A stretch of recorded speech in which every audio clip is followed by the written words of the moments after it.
내 집 옮겼는데 갑자기 세금 폭탄? 일시적 2주택자라면 꼭 알아야 할 이야기. 내가 왜 갑자기 이렇게 많은 세금을 내야 하지? 요즘 주변에 부동산 때문에 고민하는 분들이 정말 많더라고요. 특히 일시적 2주택자 분들이 많아지면서 세금 걱정 때문에 잠 못 이루는 경우도 꽤 많아요. 저도 얼마 전에 지인과 얘기하면서 와 진짜 부동산 세금 문제 생각보다 훨씬 복잡하고 까다롭구나 싶었거든요. 이번에 정부가 1015 부동산 대책을 내놓으면서 세금 구조가 많이 바뀌었는데 이게 일시적 2주택자 분들한테는 진짜 세금 폭탄이 되어버렸더라고요. 그래서 오늘은 제가 직접 알아본 내용을 바탕으로 왜 갑자기 이렇게 세금이 불어난 건지 또 이 상황에서 어떻게 대처해야 할지 함께 이야기해보려고 해요. 일시적 2주택자가 왜 세금 폭탄 맞게 된 거냐면요. 이사할 때 한동안 집 두 채를 보유하는 건 생각보다 흔한 일이에요. 예를 들어서 서울 관악구에 살던 분이 송파구 같은 평형대 아파트로 이사 가면서 기존 집은 전세를 놓고 새 집에 들어가는 상황 말이죠. 예전에는 이런 경우 3년 안에 기존 집을 팔면 양도세 비과세 혜택이 있었어요. 그래서 세금 걱정 별로 안 했었죠. 그런데 2025년 10월 15일 정부가 서울 전역을 조정 대상 지역과 토지거래 허가구역으로 지정하면서 이게 완전 달라졌어요.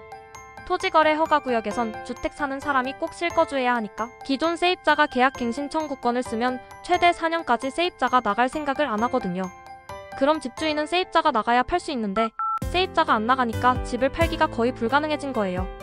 결국 3년 내에 기존 집을 못 팔게 되면서 비과세 혜택을 못 받고 다주택자로 분류돼 양도세 중과 대상이 되어버린 거죠. 세금 부담이 얼마나 늘었냐고요? 솔직히 말해서 차이가 정말 크거든요. 예전에는 양도세가 몇십만 원 수준이라 부담이 크지 않았는데 이제는 5억 원 넘는 세금이 나온 사례도 있어요. 저도 이런 얘기 들으면서 깜짝 놀랐습니다. 더구나 내년 5월 9일이 되면 다주택자 양도세 중과 유예가 끝나요. 지금은 1년 단위로 유예해주고 있는데 이게 끝나면 조정 대상 지역 내 2주택자는 기본 세율에 20%포인트를 더 붙여서 세금을 내야 해요. 지방세까지 합치면 최고 71.5%까지 나올 수 있거든요. 이게 무슨 말이냐면 전세 계약이 끝나는 시점이 중과 유예 끝난 뒤라면 집을 팔아도 엄청난 세금 부담을 피할 수 없다는 뜻입니다.